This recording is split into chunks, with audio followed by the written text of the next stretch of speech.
The following podcast may contain adult language and conversations revolving around situations not suitable for immature audiences. Spoilers and general political incorrectness can often be expected, so listener discretion is advised. They must be destroyed on sight!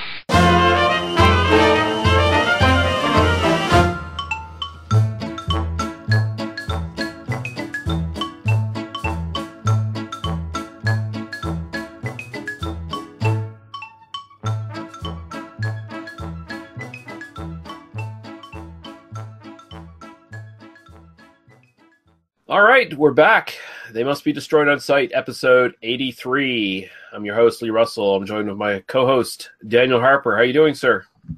I'm completely out of practice in podcasting, but I've got Sierra Nevada Celebration on deck, so we'll see how it goes.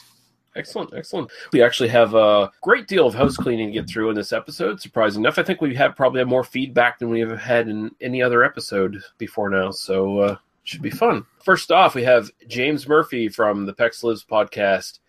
He says, I had never seen Back to School with Rodney Dangerfield before, so I fired it up and had a ball.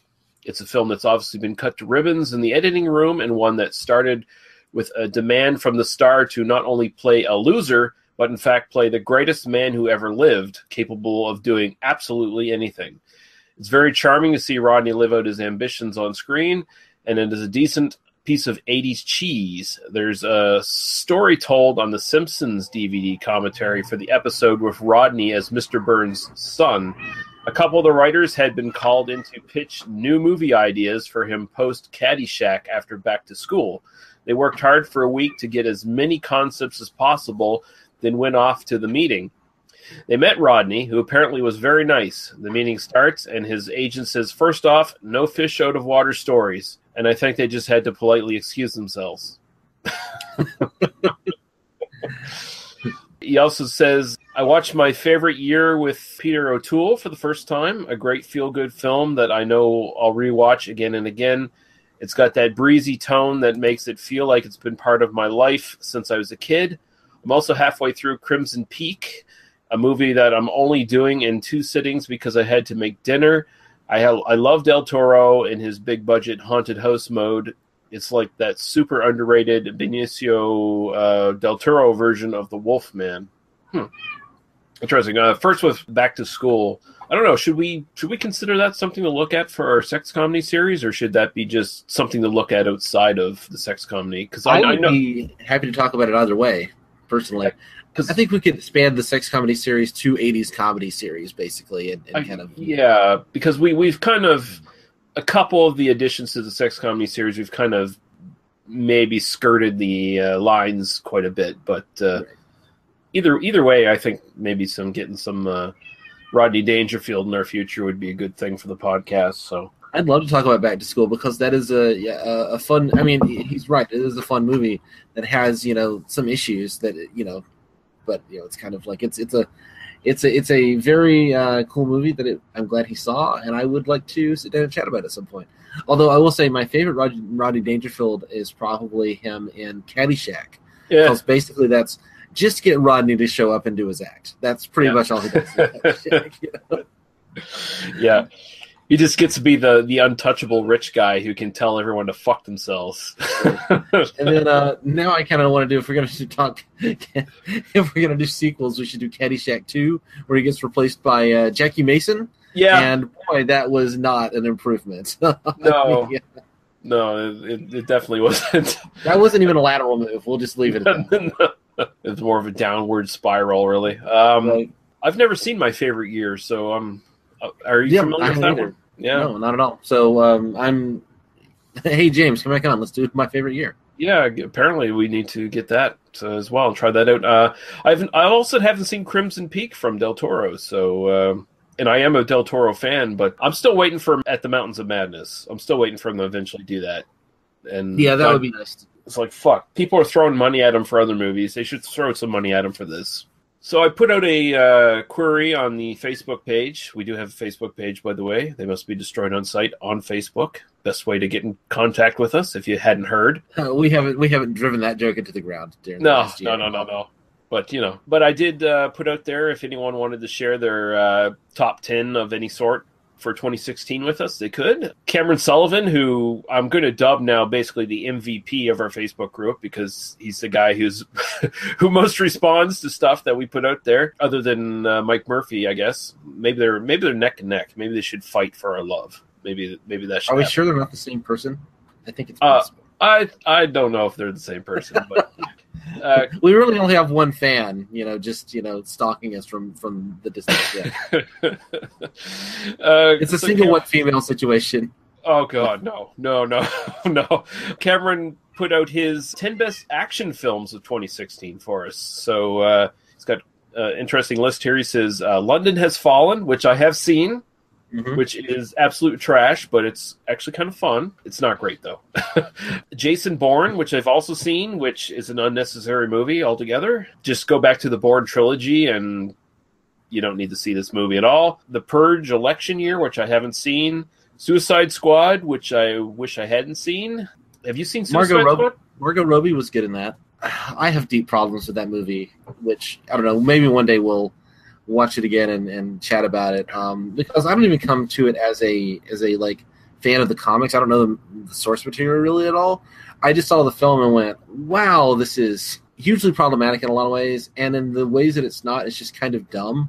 I thought there was some fun stuff in it. I did really like some of the characters, but it's just kind of paint by numbers to some degree. I didn't dislike it as much as you did, but it's just kind of, why are we doing this? Just kind of, it feels both like it's trying to be edgy, but in that like sanitized PG-13 kind of way. Yeah. And that's always difficult, particularly when you do it on the big screen, where you should be able to do the R. In a year that had Deadpool, you should be able to do the R-rated version of this. Yeah, really. Or at least something a little bit more aggressive than what it is. That's what I was expecting. They did reshoots. Right. To make it more like they had fan outcry, and they did reshoots to make it more interesting, and they still couldn't pull it off. The issue with the Joker is that Jared Leto is just not very good as the Joker. No. More so than like a problem with the character. I really liked Margot Robbie. I really hope they do like a Harley Poison Ivy movie at some point. Apparently that is the next thing in the works, is an all-female, like, Gotham villainesses kind of movie. So, that'd be interesting to see. Because that was a really great episode of the animated series, by the way, with Poison Ivy and Harley Quinn. That was a really good episode. But if you want to see the real Suicide Squad movie, watch the Batman Arkham Asylum movie, the animated one. We need to cover some of those animated films. I know that you've been kind of pushing me to watch those, and I think 2017 is our year. We're going to start covering some of that. Yeah, let's do it. Let's set it in stone. You also list Star Wars Rogue One, which I haven't seen, but I've heard differing opinions on it. I have heard though it's a really good action movie. I don't know. Some people said it's not a very good Star Wars movie though, but we'll see. I haven't heard anybody actively dislike the film yet. The worst I've heard is kind of Mm-hmm. But I know some Star Wars fans who were pretty pumped about it, and people saying that it was actually sort of interesting and not just a leg fest, which it could have easily been. So we'll see. I'll probably see it eventually. Yeah, 13 Hours. I don't know what that one is. I don't think I'm familiar with that one. Yeah, I don't know that one. Yeah, I don't know. Deadpool. Yeah, Deadpool, I agree, is a really good action film. Yeah. Yep. I would agree with that. That's probably the most fun I had in the theater this year was Deadpool. Yeah. Magnificent Seven. I'll definitely agree with that. It's an excellent action film. I'll have more on that later. Also, The Mechanic Resurrection. Got to disagree with that one, Cameron. I found it to be a really subpar Jason Statham vehicle. It's not even as good as the first one. It has a couple good set pieces. I'll give it that. Like, there's this really good set piece where he has to assassinate a guy who has this big swimming pool that sort of stretches out outside of his fucking high-rise building. That's really well done. But other than that, I kind of found it kind of flaccid. Another one is 999, which I actually saw on Netflix, which is a bank heist movie, and it was pretty decent. Kind of a weird ending, but pretty decent. So interesting list there, Cameron. Thank you very much. Yeah. Okay, we have a comment from Henry, and this is basically directed to me. He said, I was surprised to hear that you were so far behind the times. For the most part, DVDs are still good. Blu-rays just tend to be better, and there's plenty of occasions to notice it on a decent TV. I typically buy Blu-ray now when I have the option. I've been loath to upgrade my existing DVD library, but some releases are just too good to pass up. I recently splurged on the new Steelbook release of Phenomena Creepers, as it's known in Canada, or was known in Canada for quite some time, and it's good enough that I can almost justify it. Something to consider as you shop around is going region-free. I think Daniel did it, and now I'm in the process of tracking down a good one. I hate region coding and think it's other bullshit in a global economy. Totally agree. With some movies and a lot of classics, British sci-fi like Doctor Who or Blake 7, I'm done holding my breath indefinitely for stateside releases or paying triple for rare titles. Yeah, I'm still on the fence of whether I'm going to grab up a Blu-ray. I'm sure I'll probably do it at some point, just probably not in my immediate future, but I do have a couple of Blu-rays sitting here now in my collection that are dying to be tested out, so I think I'll eventually get one. I see there's a lot of decent name brand Blu-ray players now for like $99 or even lower, so I use my PS3 to watch Blu-rays. I mostly buy DVDs. I really don't bother with the Blu-ray format because I'm not really a film fan. You know? Yeah, you just hate movies. Yeah, I just hate movies. You know, no, it doesn't seem to make enough of a difference for me to justify the usually like $10 more or something price for the Blu-ray. Yeah, as far as the region-free stuff goes, I'm 100% on board with that. I did buy a region-free DVD player this year. I didn't buy a Blu-ray player, but I did buy a region-free DVD player, specifically for some of those Doctor Who releases, which are no longer available in the U.S. Yeah. It's definitely going to be something that it's definitely opened my purchasing options for the future. So. Nice. Okay, and we have a comment from Mike Murphy. It was in relation to the episode Paul and I did for Halloween 3 and Night of the Creeps. He says, good episode, guys. I do agree with people jumping on the H3 bandwagon. It's infectious in the horror podcasting community. One nerd says it's the best thing ever, and the rest jump on. That's how the horror casts seem to work.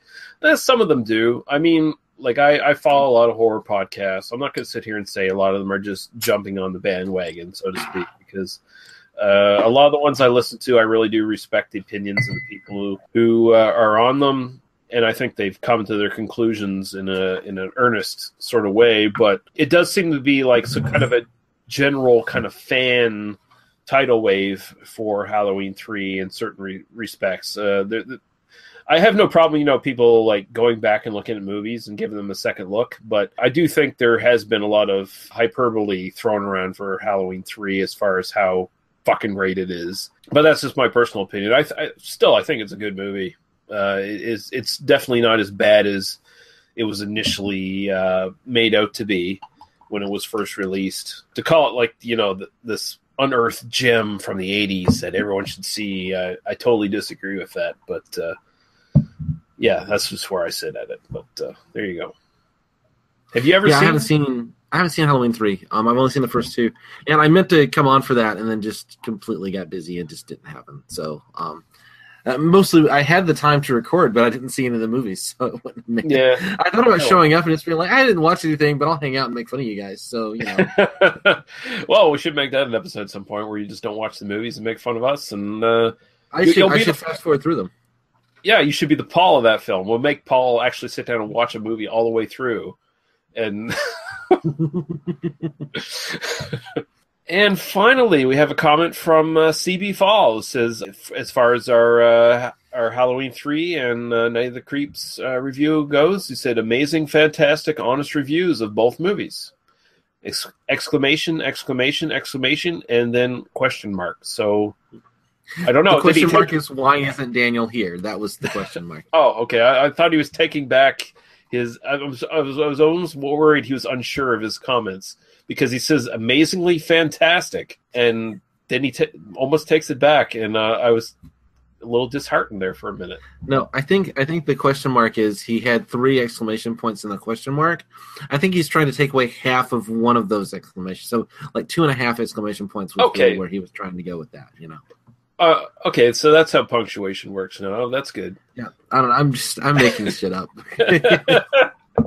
Whatever makes us look better is the way. Whatever makes you guys look better, because I wasn't on that episode, so it's fine. Yeah, no. Yeah.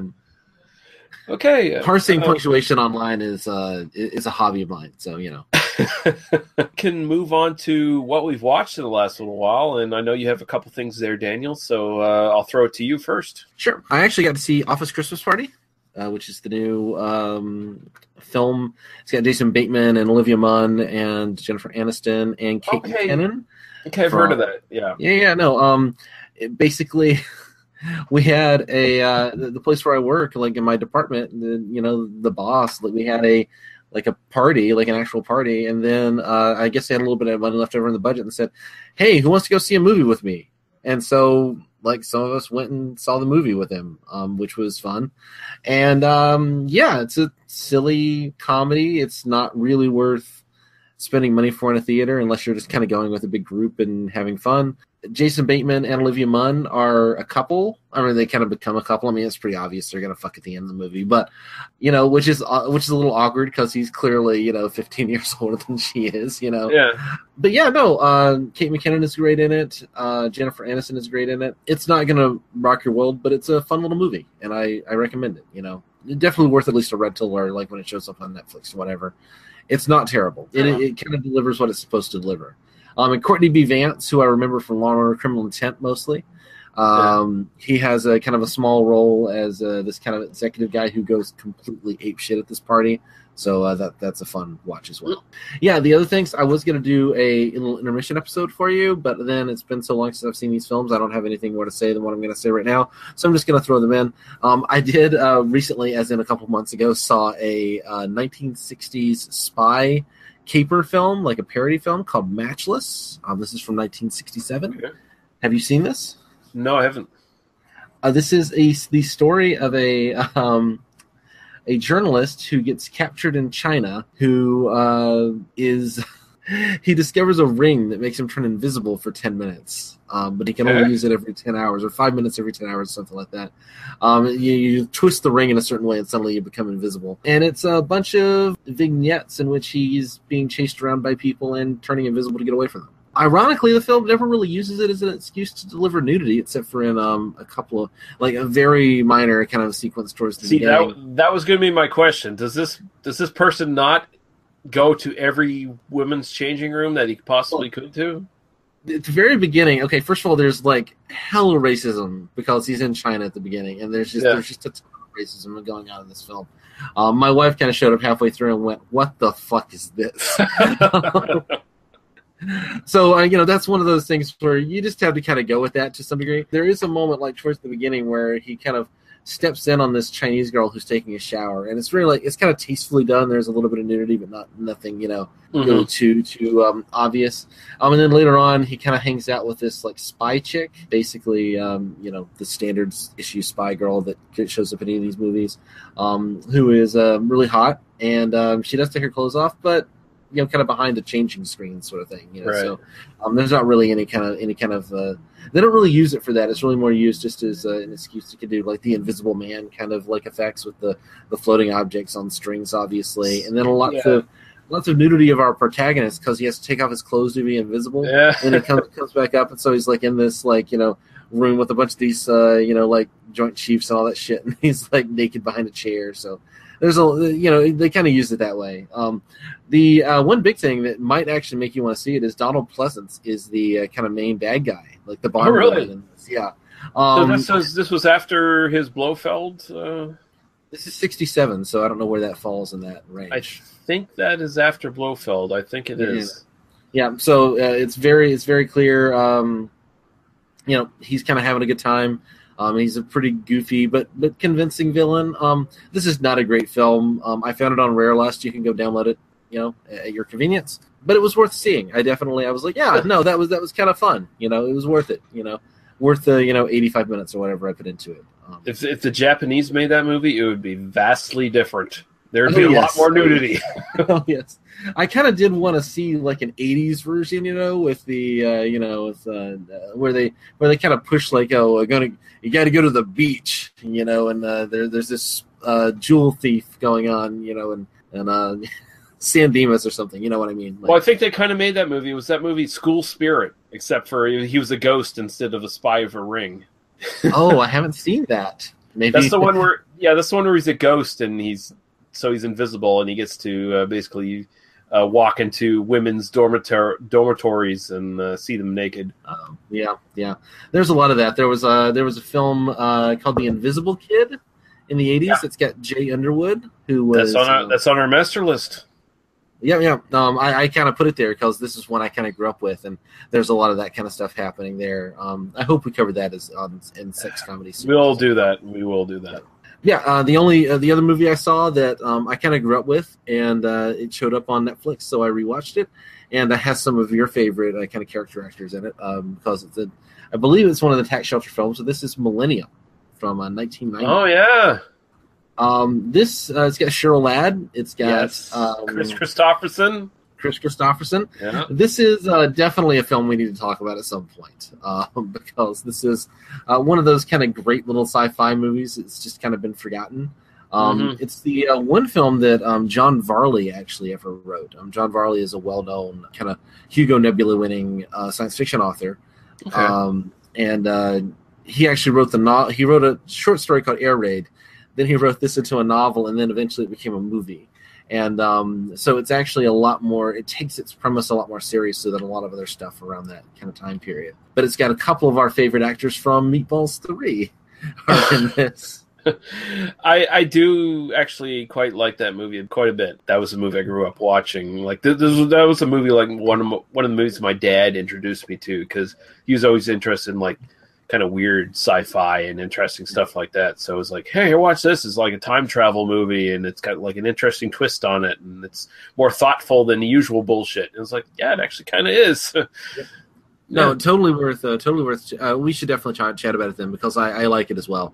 I remember being a kid and watching it and just like kind of blowing my mind a little bit that this was a film. I mean, it was like one of my favorite films when I was like 10 years old, which shows you the kind of 10-year-old I was. But totally worth checking out at some point. Yeah. We'll fucking do that one definitely. And I do have a couple things to mention. The first I'm going to mention is X the Unknown from 1956. Have you ever seen this? I have not, but No? I really want to because it's called X the Unknown, and you're about to talk about it. This is a Hammer film from 1956. This is kind of the transition film for them between just doing kind of standard stuff to going deep into sci-fi and horror. This predates The Blob, and it is basically a movie about a radioactive blob that creeps up from under the earth and starts killing people. It is really well done. It's kind of I think it's a precursor to the Hammer Quatermass films, if I'm not mistaken. Sense. I think the first Quatermass is 59, so yeah. Yeah, but it is really well done. It's very much in the same vein as the Quatermass films. Very much, again, you can kind of see the precursor to the early Doctor Who in this as well. Very much kind of the same idea. There's a lot of scientific stuff in it, but it's never boring or dull. It moves at a very quick pace. Really good special effects for its time. The fact that it's in black and white helps it quite a bit. It's very minimal in that sort of respect as well, but it works very well. And it definitely has some really good moments of horror. I mean, there's a young boy dies in this film.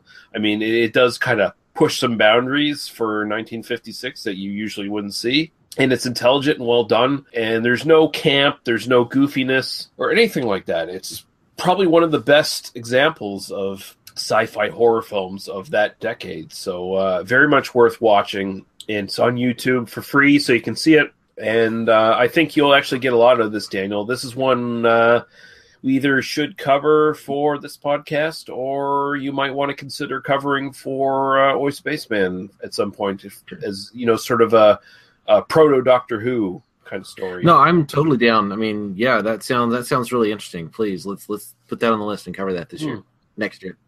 Sweet. I don't know when is this coming out. I assume this is coming out at the end of 2016. Yeah, this is going to for people. This is going to be the basically the week of Christmas kind of podcast for us, I guess. So Merry Christmas, everyone! By the way, Happy Holidays. We've got a dragon movie on. Yeah, yeah. Let's talk about Quetzalcoatl. Nothing is more festive than Quetzalcoatl fucking Quetzalcoatl, yeah. chopping people's heads off. But there you go. X the Unknown. It's great. And actually, I just kind of jumped in that because it was like I was doing Q the Winged Serpent, and then like that came up in a search query when I was doing that. It was like X the Unknown, Q the Winged Serpent.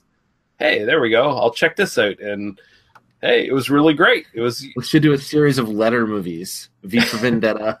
V for Vendetta. Jeez, what other ones are there? Yeah. All I can think about is those Sue Grafton series of novels, you know?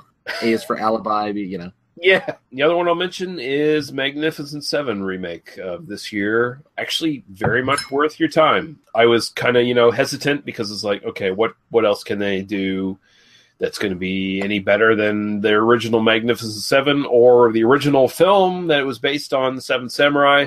But they actually pull off a really entertaining Western. It's kind of a throwback. It's definitely one that sort of digs deep into sort of classic Western cliches to a certain degree. And it's got the actors to pull off the film and make it memorable. And I was pretty goddamn impressed with it. It doesn't shit on the previous movies at all. It doesn't improve on them, really. It changes things around. It's almost kind of a remake of both Magnificent Seven and Hang 'em High to a certain degree. I won't spoil that for anybody, but it does sort of have that element to it. It also kind of steals from Django Unchained to a certain degree as well. Interesting. And Denzel Washington's character looks a lot like Fred Williamson from his cowboy movie, blaxploitation cowboy movie, Boss Nigger. He kind of looks like him. It's like, okay, that's Boss Nigger right there. What the fuck's going on? So I think Antoine Fuqua knew what he was doing when he made this movie. And this is one of his better movies in the last while. Like quite some time now since he's done a really good movie, and I think this is a really good one. I think it's going to be unfairly shit upon because it's a remake, but I think people should look into it because it's actually really entertaining. It's got Chris Pratt doing his Chris Pratt thing. Works very well. He's basically doing the Steve McQueen role in this one, and he does a really great job. The movie kind of changes up who dies and who doesn't die compared to Magnificent Seven. Ethan Hawke is excellent in this. And Vincent D'Onofrio is, wow, like that's an Oscar-worthy performance that he does in this. It's really, really good. So, I've always been a big fan of his. I mean, for years and years, I've been a big fan of his. So, based on your recommendation, I'll probably try to check that out at some point. Just because I was on it's probably it'd be fun to see. But, I don't even really, I love The Seven Samurai. I think we should definitely cover Seven Samurai at some point. It's Kurosawa's masterpiece as far as I'm concerned. Of masterpieces, I think that is his, really true masterpiece. If you had to pick one at Seven Samurai. And so compared to that, Magnificent Seven is kind of it's just not Seven Samurai, it's the Hollywood version. It's fine, And so then, then a second generation deep, it's how good is this going to be? But, based on your recommendation, I almost saw it in theaters, but then my wife just was like, no, I'm not going to go see that. Yeah, because she has no interest whatsoever in westerns. So that's fine. But it's interesting because with the original Magnificent Seven, Akira Kurosawa told John Sturges that was a great movie. Like you did my movie justice. And I'm not shitting on the original. It's just no. It's funny because Sturges considered that the greatest compliment he ever got for any of his movies. Looking at the original Magnificent Seven, as great as it is, I don't think this movie necessarily is lesser to too much of a degree. It's not bad. It's not bad. It doesn't shit on the original Magnificent Seven at all. It's got really great performances. You're not going to get the same kind of name value, iconic performances from the actors that you had from the original, but from what they have, it's actually really great. It doesn't diminish anything from the original story. So I think it might be worth doing the two of them as a twofer down the line a little bit. Or we could just do a giant fucking episode with Seven Samurai, Magnificent Seven, and the remake. And then we could just briefly mention all the other Seven Samurai ripoffs that have been out there as well. The first 5-hour podcast we've ever done. Yeah. Week 2 of talking about the Seven Samurai. But yeah, definitely worth checking out, guys. Especially anyone who's been sort of hesitant, kind of wondering, maybe I will, maybe I won't. I would say do it. It's actually worth your time. But yeah, there we go. Badasses, Boobs, and Body Counts is a weekly podcast that discusses grindhouse and exploitation cinema. Your 3 hosts, Mike. It's a quick. Thank you. Come again. Not racist at all. Mark. If you bend over and you have what is essentially a pubic cottontail coming out of the crack of your ass, you need to do some goddamn grooming. And listener favorite, Iris. Not have sex with that horse. Will make you question your own political correctness while laughing at theirs. Episodes drop every Sunday and can be found by searching BB and BC podcasts via Libsyn, iTunes, Stitcher, Google Play Music, and iHeartRadio. You can also listen to episodes directly from the show's website at badassesboobsandbodycounts.com. Looking for something different in your podcast library? Then why not check out the Podcast Under the Stairs? I'm the host Duncan McLeish, and joining me each week will be a special guest as we examine some classic, old school horror favourites, as well as some modern classics. That's not to say that we don't tackle some of the, let's say, more questionable entries into the horror genre. And if all that wasn't enough, we have a subset of shows called Baz v Horror, where our horror novice, the Baz, tackles horror in all shapes and forms to see who will come out victorious. So what are you waiting for? The show can be found at podcastunderthestairs.wordpress.com and on Stitcher and iTunes. The Podcast Under the Stairs is a proud member of Legion Podcast Network. This is Duncan McLeish from Under the Stairs, signing off.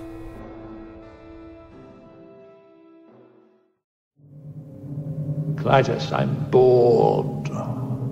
What plaything can you offer me today? An obscure body in the SK system, Your Majesty. The inhabitants refer to it as the planet Earth. How peaceful it looks.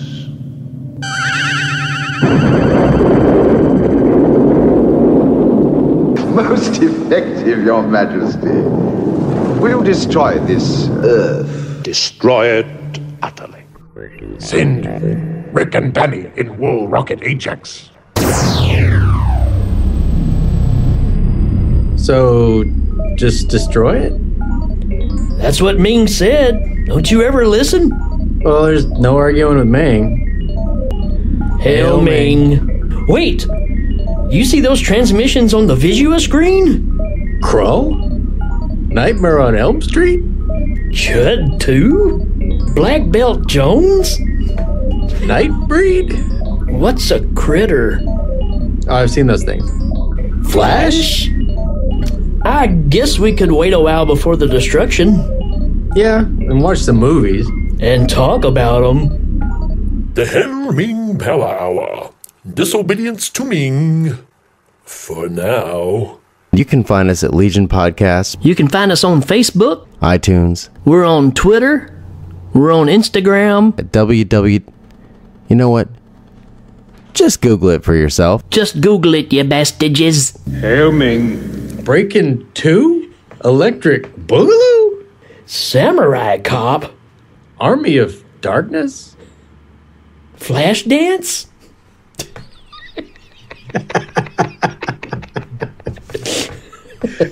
We might destroy the planet if it's Flashdance.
we can move on now to our movie that we're going to be talking about tonight. It is Q, the Winged Serpent from 1982.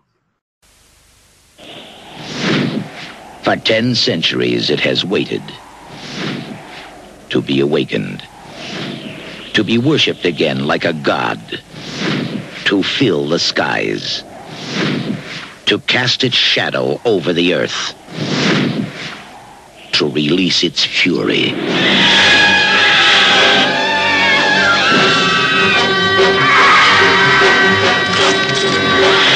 Today in New York City, the Winged Serpent rises. The Winged Serpent rules. The Winged Serpent. David Carradine. This thing has been prayed back into existence.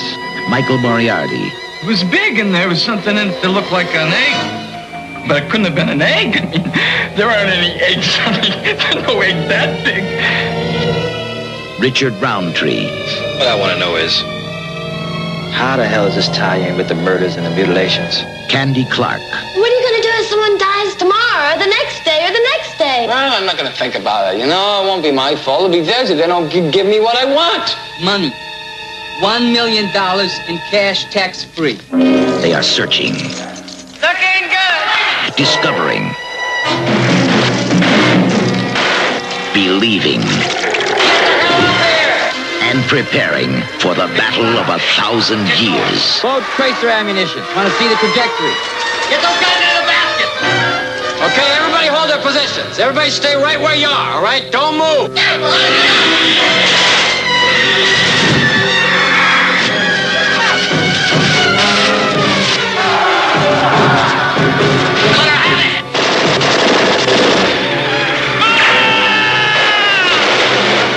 Against the fantastic flying forces of a lost age. You like saying a prayer? Man against the Winged Serpent.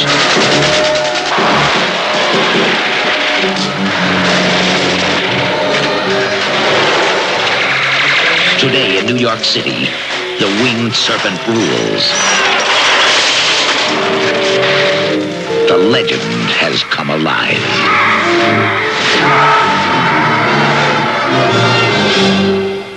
Written and directed by Larry Cohen, who you may know from doing some early blaxploitation stuff like Bone or Black Caesar.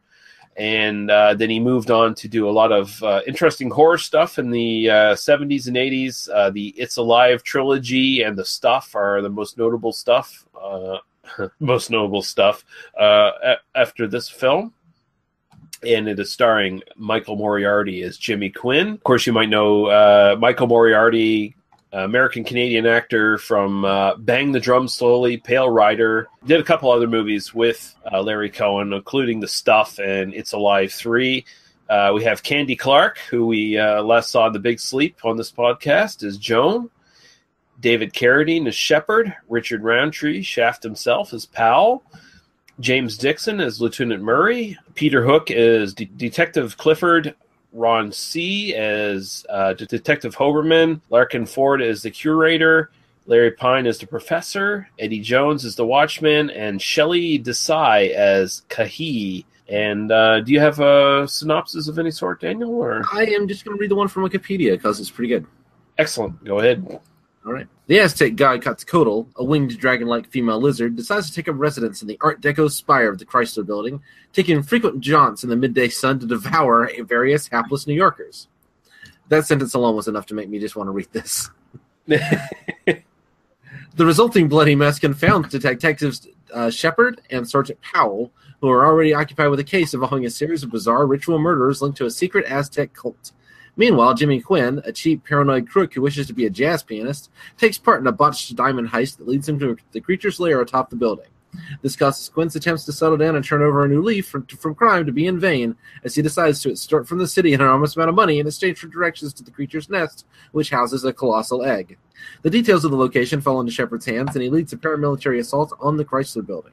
After the showdown, the creature, riddled with bullets, falls onto the streets of Manhattan. Finally, Shepard also apprehends and shoots the plumed serpent's crazed priest as he prepares to ritually murder Quinn to resurrect his god. In the final scene, the egg hatches as the screen fades to black. And I'm kind of assuming this is probably your first time watching this, Daniel? Yeah. I think our friend Jack Graham recommended it, and I was like, oh yeah, sure, no problem. Based on the title, I was expecting like a sword and sorcery, like high fantasy, like Q the Winged Serpent, like that's it, like Conan the Barbarian kind of clone sort of thing. Yeah. So turned it on and went, oh, that's what this movie. Oh, that's a really interesting choice. So yeah, my first time watching it. Yeah. So what is your initial thoughts on this one? I like this. For me, it's kind of taking this genre which I like, which is this kind of police procedural kind of thing, kind of crime film, low rent hood kind of film, and then it's kind of a serial killer film where the serial killer is an Aztec god. That's sort of what the film is, I mean, you could have, instead of it be like the creature's lair, you could have it be like the serial killer's, place he goes to kill his victims, and the structure of the film doesn't really change at all. Yeah, it's a fun movie. It's pretty character based. I love all the actors in it. Really, everybody. I mean, Michael Moriarty. I mean, we can't. I'm sure we're going to talk a lot about Michael Moriarty here shortly. But Carradine and Roundtree are both really nice. Candy Clark. I really like Candy Clark in this. She's good. I mean, she was just weird in The Big Sleep. Like it wasn't. Yeah. It's not her fault that The Big Sleep is terrible. Yeah, The Big Sleep is at fault there. Yeah, and we're talking about the 70s Big Sleep here for anyone who doesn't remember our episode on that. But like, if you remember her in like Man Who Fell to Earth, which I hope we cover at some point, she's really good. She's really great here. I'm kind of sorry we're doing it just because I like the movie.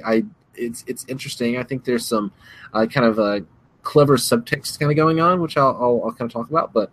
Overall, it was a lot of fun to watch. Like, it was really entertaining. And it's on YouTube, so you can just go and watch it. Yeah, this is a really fun throwback. I mean, Larry Cohen was working on I, the Jury, and he got fired from it. He had this idea in his head where he looked up at the Chrysler, according to him, he looked up at the Chrysler building, and he thought to himself, that'd be a great place for a nest. That'd be a great place for a big bird nest. And he sort of was determined, okay, if I'm going to be fired from I, the Jury, I'm going to make my own fucking movie. And he did. It also starts with one letter, apparently. I, the Jury, Winged Serpent. Yeah, we're just going to start adding them to the list, more single letter movies. And I mean, he just did this fucking incredibly quick. The pre-production for this movie was 1 week. Mm-hmm. He didn't waste any time at all. He hired some actors that were in I, the Jury. Candy Clark was in I, the Jury, or I think she was. I'm kind of trying to remember. It was one female star in I, the Jury anyway that was also in this. But yeah, he was determined to kind of. I guess he kind of had a little bit of angst going on where he's like determined to beat I, the Jury, and so he brought a bunch of people on board. He brought Carradine on board without telling him what the script was. He just like. Show up, right? Because they were both buddies in the army, so they always wanted to make a film together. And he sent him a message. Carradine was at the Cannes Film Festival at the time, and he said, "Show up June 14th in New York with clothes for a New York detective." And that's all he told him. And then Carradine came on and read the script as he was going, basically. And most of this was shot on location in New York. I mean, a lot of the stuff you see inside of the Chrysler building is the actual inside of the Chrysler building. I mean, the only shot you see inside of the Chrysler building that isn't actually there is the shot of the egg, which was done in a different place. But other than that, most of it's all on location. A lot of it was done illegally without any sort of permission to do. And you can kind of see that when you're seeing stuff on the streets where people are directly walking by and looking at the cameras, filming the movie. So that's kind of fun. And I just love that this is a real fucking throwback to 1950s kind of monster movies. And it's done in a way that's just kind of charming. It's almost kind of have you ever seen The Giant Claw? No.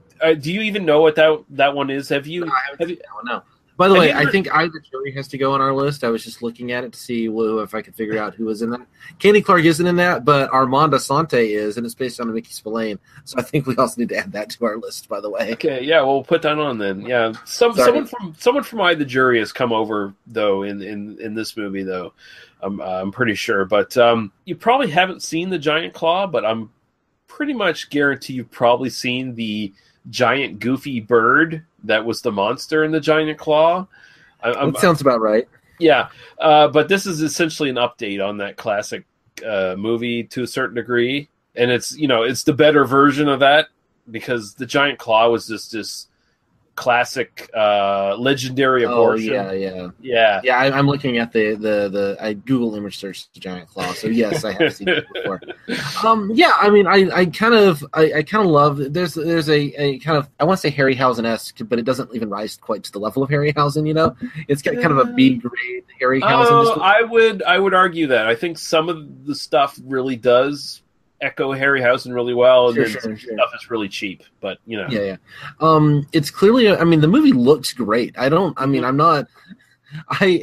So I will say at first I thought they were trying to imply that the Winged Serpent was invisible, because they had so many shots of people kind of just looking up, and then heads would get lopped off, but then you never really saw the thing. And it's how was it able to fly in the middle of the city? And they even have a line of dialogue that lampshades that. Well, the bird, it flies in the direction of where people are looking into the sun, so they can't see the thing.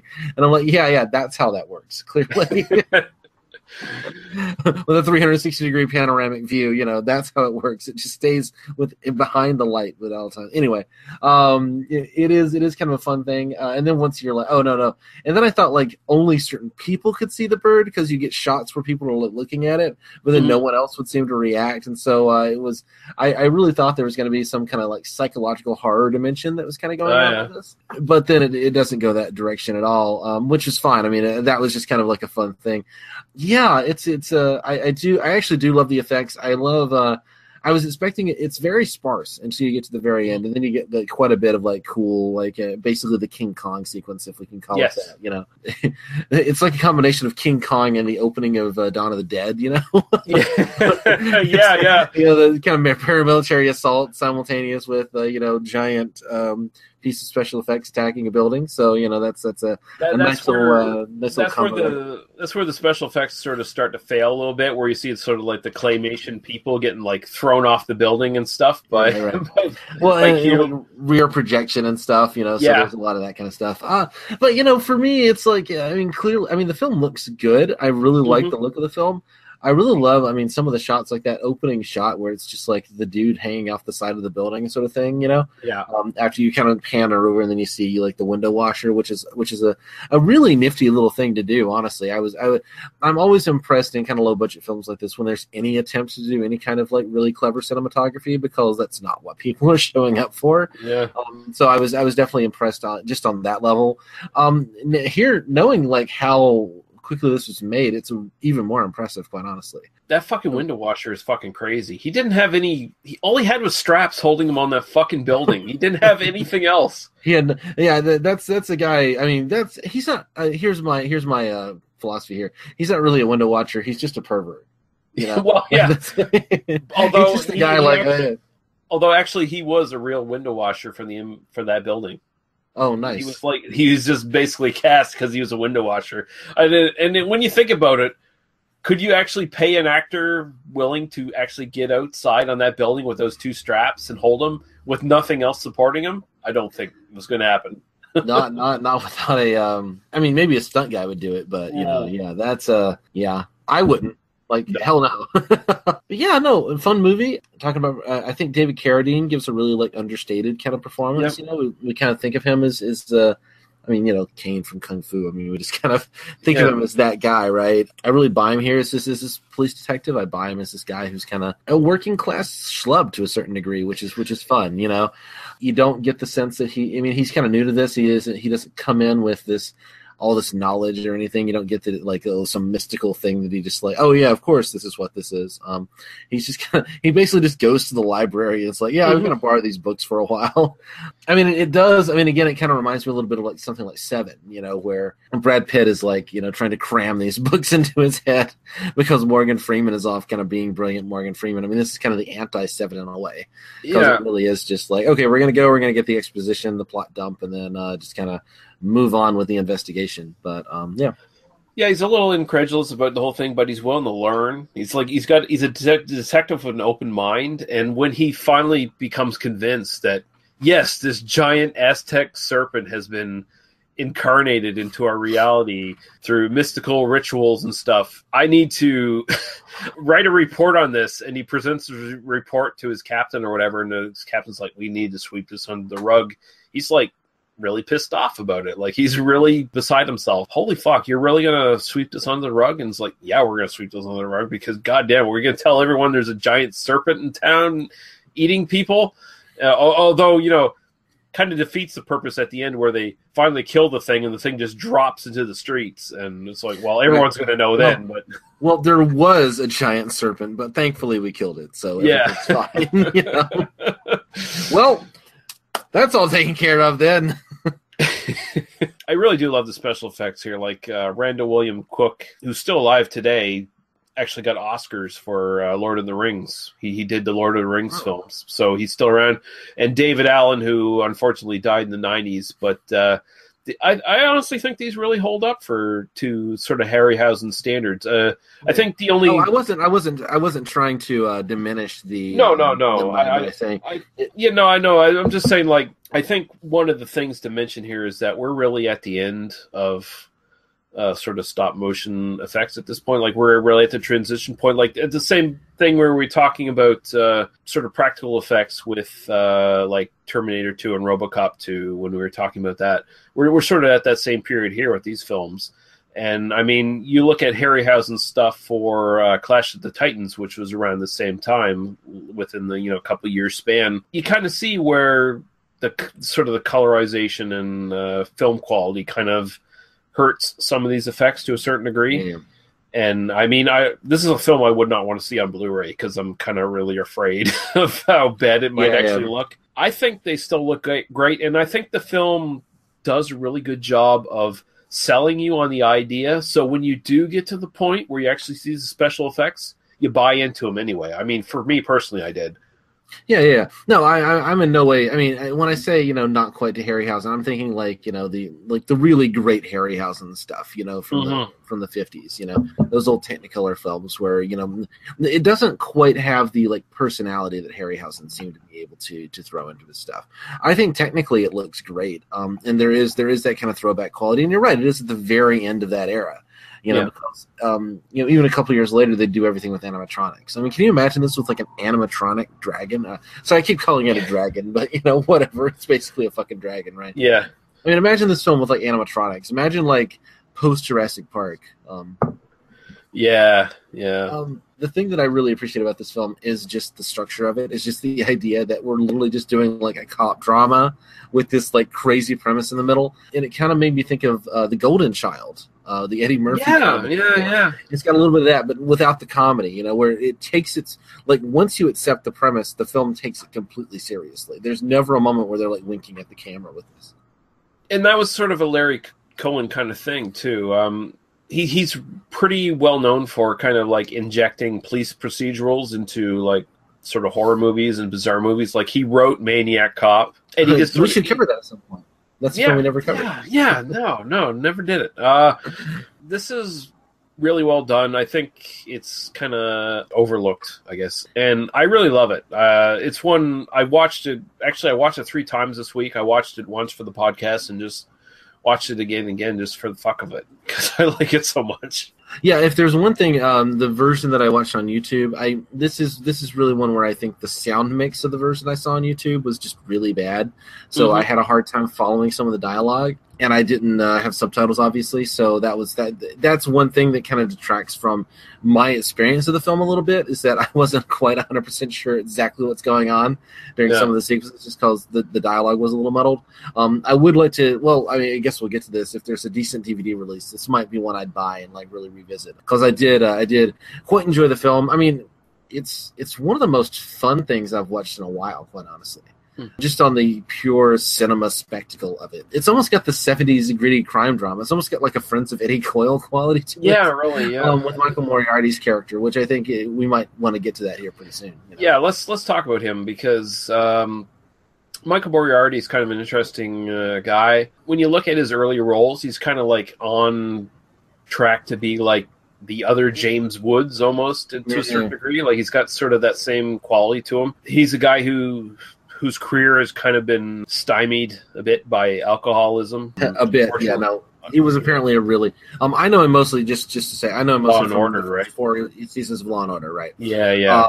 Where he's such a, and I really hadn't seen him in anything else. I mean, I might have seen him here and there and stuff, but I know him from that, and he's such this like moral, like a kind of authority figure. He's such a like quiet but steel-backed man in that series, you know. And for all the issues with Law and Order, which I could get into, but he's such a quiet, kind of dignified person there.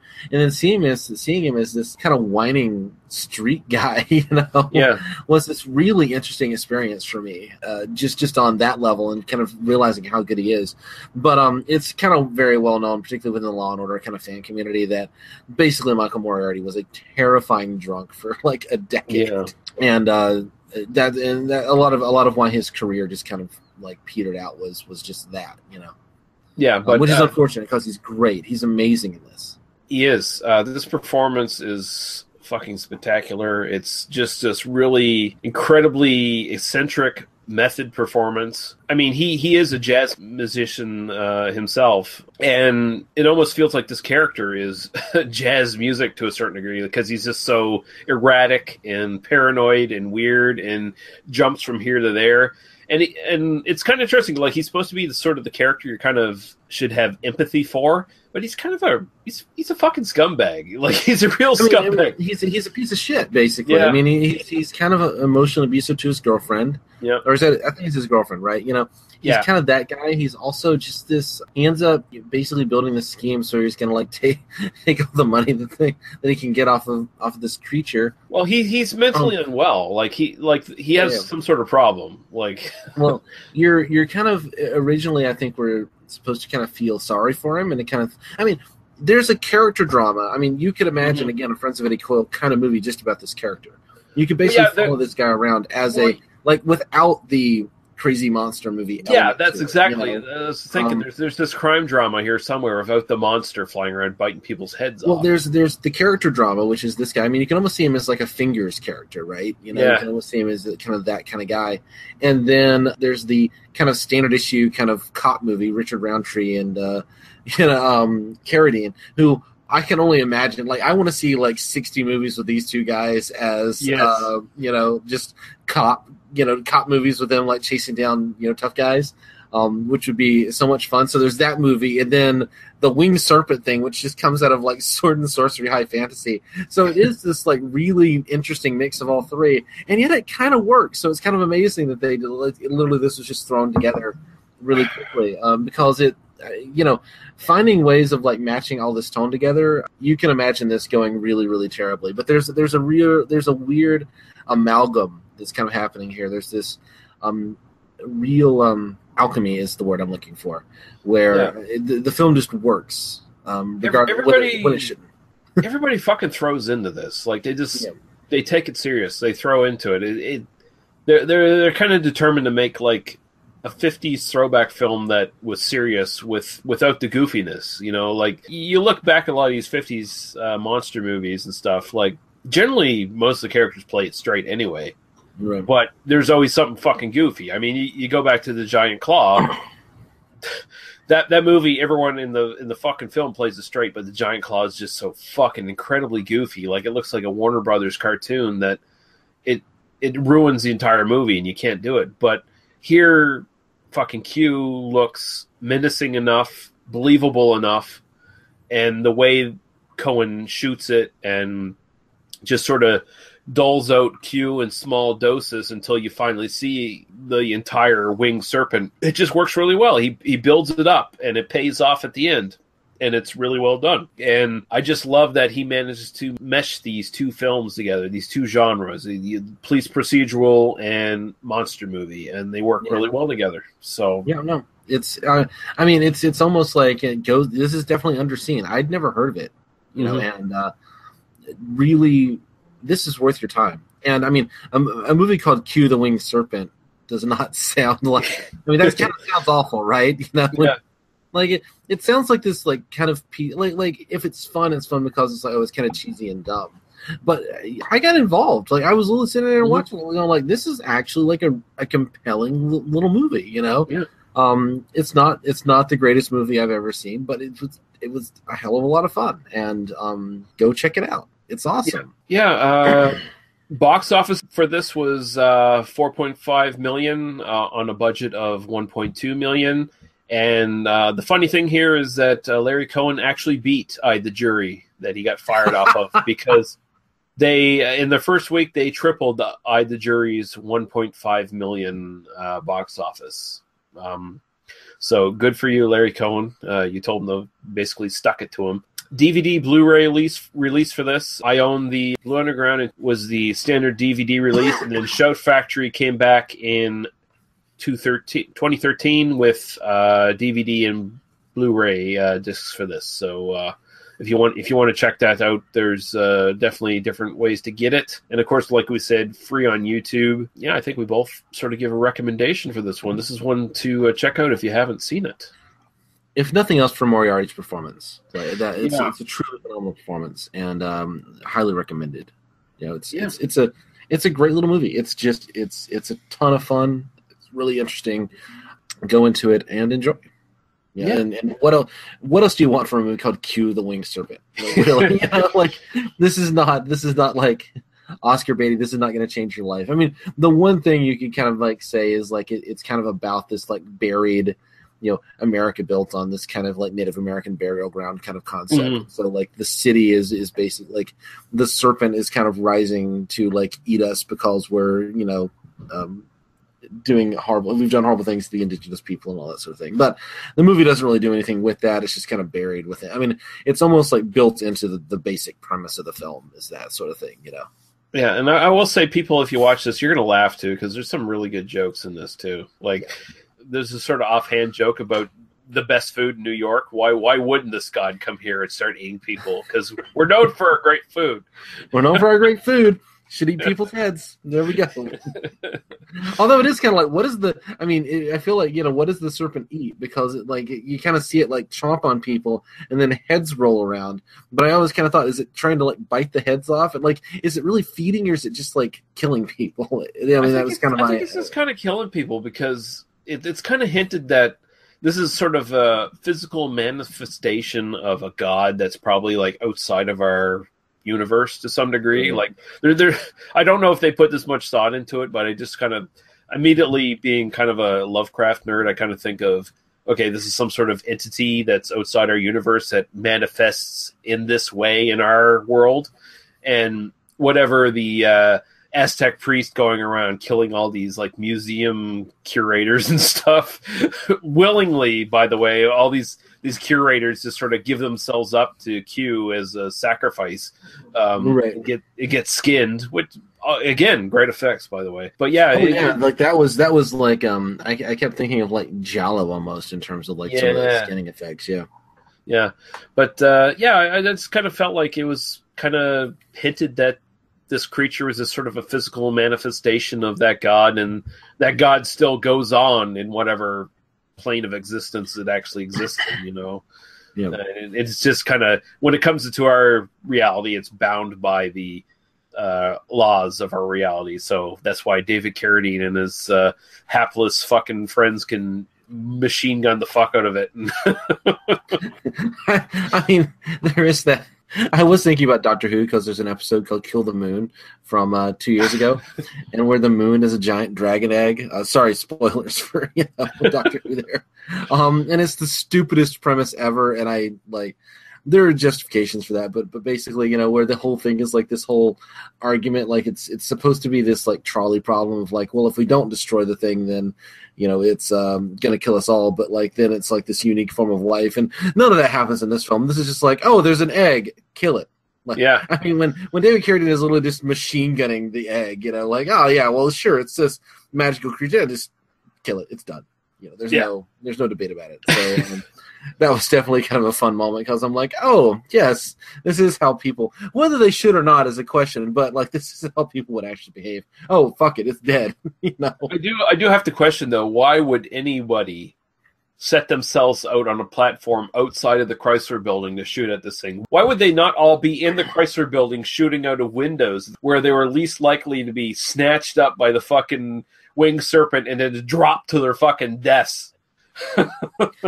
Well, you know, because then you wouldn't have these truly stupendous special effects of people falling to their deaths in the film. Where they all look like Gumby being thrown into a building somewhere. But yeah, enough of that. Daniel, where can people find you on the interwebs? I do a podcast occasionally called Oi Spaceman, a True Love Story, and it has various other threads. We do a Red Dwarf thread. We're doing, I don't know, lots of stuff that's going on. You can find that at oispaceman.libsyn.com. That's oispaceman.libsyn.com, or on Twitter at Daniel E. Harper. So check me out. Awesome. And, of course, you can find us at tmbdos.podbean.com, where you can find our YouTube, iTunes, and Facebook links.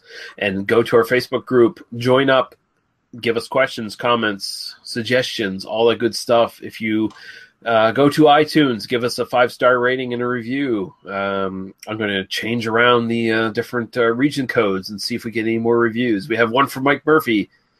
You could be number 2 if you and just let us know, by the way. If you actually do leave us a review and you're outside of Canada, just let me know so I can change the region coding on that and see your actual review. And thank you live on the air. So yeah, we will read our reviews live on the air. We will do anything. If you correspond to us, we will respond. That's just, you know, they must be destroyed on site. I promise. Yeah, send money to our Patreon. Join Audible.com with our code. And if you like this episode, the ones behind the paywall are even better. That's right. They're totally awesome. Yeah, they're the same episodes. They're just twice as long and twice as drunk. But yeah, until then, Daniel, thank you for joining me, and we'll be back with our best of, and we'll round out the year that way. But until then, goodbye, people. Goodbye. Thanks a lot.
Thank you for listening to They Must Be Destroyed on Sight. For past episodes, links to the host's other stuff, and links to various podcasts and websites of similar interest, please visit us at tmbdos.podbean.com. There you can also find our iTunes, YouTube, and Facebook links. Please join our Facebook group, as this is the best way to get in contact with us and to keep up to date with what's coming up on the podcast. We also can be found as part of the Oi Spaceman family of podcasts at oispaceman.com, where you can find various sci-fi themed podcasts about Doctor Who, Red Dwarf, Firefly, and classic sci-fi novels. If you decide to subscribe to us through iTunes, please take a moment to leave us a star rating and a review. Thank you. Drive through.